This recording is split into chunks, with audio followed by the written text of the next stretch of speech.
හැමෝම මගෙන් අහලා තිබ්බා බීෆ් බර්ගර් පැටි එකක් හදාගන්නේ කොහොමද කියලා. ලේසියෙන්ම ගෙදරදී හරි ඔයාලට හදාගන්න පුළුවන් ලේසිම බීෆ් බර්ගර් පැටි එකක් මම ඔයාලට අද කියලා දෙන්නම්. බ්‍රීඩ් ගන් 900යි.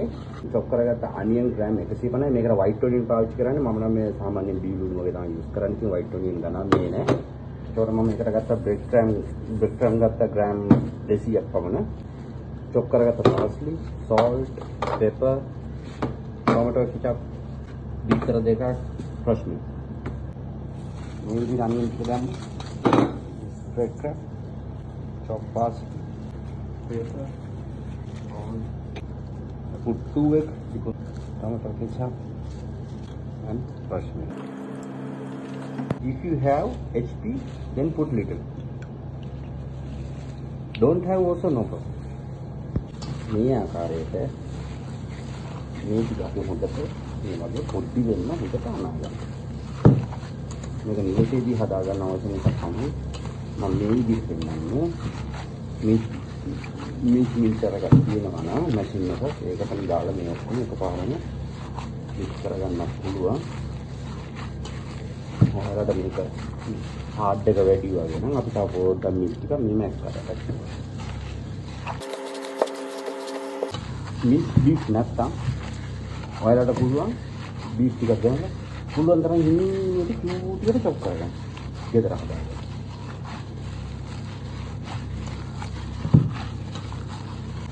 පොඩ්ඩක් වගේ හදාන ඉන්ග්‍රීඩියන්ට්ස් ප්‍රමාණය අඩු කරගන්න.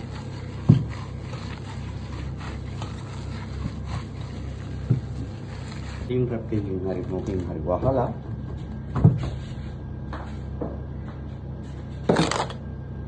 ඒක සීතකරණයේ පැය භාගයක් විතර වගේ තියලා ගන්න. දැන් මම මේ පැයක් විතර මම තියලා ගත්ත මේ මික්සර් එක. දැන් මේ මික්සර් එක මම සාමාන්‍යයෙන් දැන් මෙහි අපේ බර්ගර් එකකට නම් ග්‍රෑම් 90කට වගේ තමයි මම කඩාගන්නේ. දැන් ඔයාලට ඕන නම් මේ ග්‍රෑම් ගන්න අඩු කරලා කඩා ගන්න පුළුවන්, ඒක ප්‍රශ්නයක් නෑ. මේ විදිහට පොල් ටිකක් කරගන්න. ඒක අපි මේ ග්‍රෑම් ගන්න අනුවට විතරයි ඒක අපි මේ පාර්ෂන් කරගන්නේ. ඕකේ. කොහොමද ග්‍රෑම් 50කට පොඩිව ගන්න පුළුවන් ප්‍රශ්නයක් නෑ.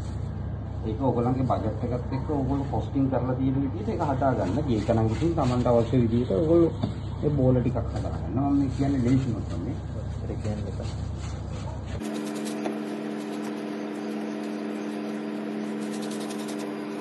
දැන් මේ වගේ පැටි එකක් හදා ගන්න අපිට තියෙන යකඩ රින් එක තියෙනවා. ඒ කියන්නේ අපිට මේ කටර් තියෙනවා, රින් කටර් තියෙනවා. Tamanට අවශ්‍ය බර්ගර්ස් බන් එකේ සයිස් එකට රින් කටර් එක හදා ගන්න පුළුවන්. මම ගේක නම් මම මේ ගුහුණ එකට ආවගේ ලේසි විදිහට මම මේකේ තියෙන්නේ. මේ නම් මම මේ නතිල්ලා බොටල් එක මේ මූදියක් පාවිච්චි කරන්නේ මේ සයිස් එකට. ඔයාලට බලන්න පුළුවන් මේ විදිහට ක්ලීන් කෑල්ලක් මෙහෙම දාලා. right? මේක මෙහෙම කපනවා. ඊට පස්සේ මේ විදිහට අපි බෝලයක් දානවා. වයර් එක මෙහෙම දාන්න. මෙහෙම කරලා හොඳට අතින් තද කරගන්න.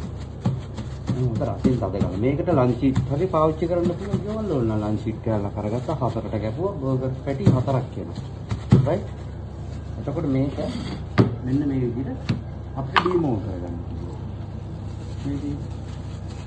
ඔන්න මෙහෙම කරාමයි අපි සීතකරණය දාන්නේ. මේක අදි සීතකරණය දාන්න ඕනේ. එතකොට ඒක හොඳට ගල් වෙලා ආවම අපිට බර්ගර් පැටි එක ග්‍රිල් එකේ දාලා කුක් කරගෙන පාවිච්චි කරගන්න පුළුවන්.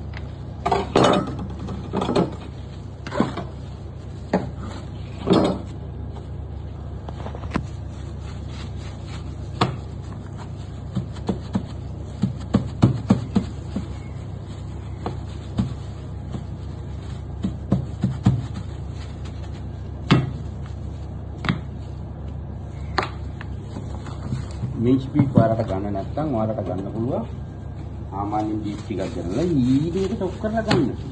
ගෙදර ආහාරයට ප්‍රශ්න නැහැ. පුළුවන් තරම් ඊඩේට චොප් කරන්න. නැත්නම් පොඩ්ඩක් ඔය බෙන්ඩර් එක නම් මම හිතන්නේ හරියට එයි කියලා. හොඳම දේ තමයි චොප් කරගන්න. නැත්නම් මේක මින්ච් බීෆ් ගන්නත් තියෙනවා. ඒක ලේසි. දැන් මෙතන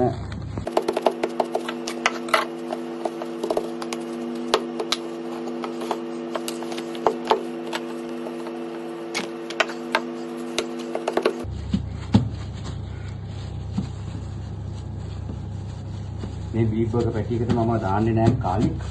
මොකද මේ කාලි ඇලර්ජික් කෙස්ලා ඉන්නවා. මේක නිසා අපි ඒවම පොඩ්ඩක් යූස් කරන අඩුයි. අපි අධිශීතකරණය දාගත්තා මේ විදිහට හොඳට මේ ගල් වෙලා තියෙනවා.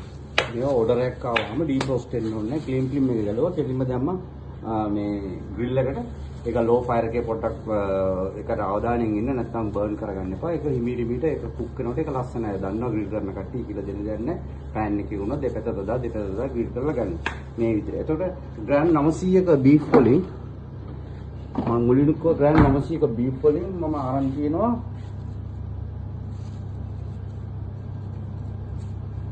බර්ගර් 17ක් පැටිස් 17ක් කියනවා. ඔයාලා මේ විදිහට ගෙවල් වලත් හදාගෙන කන්න මේ ෂෙෆ් චාමා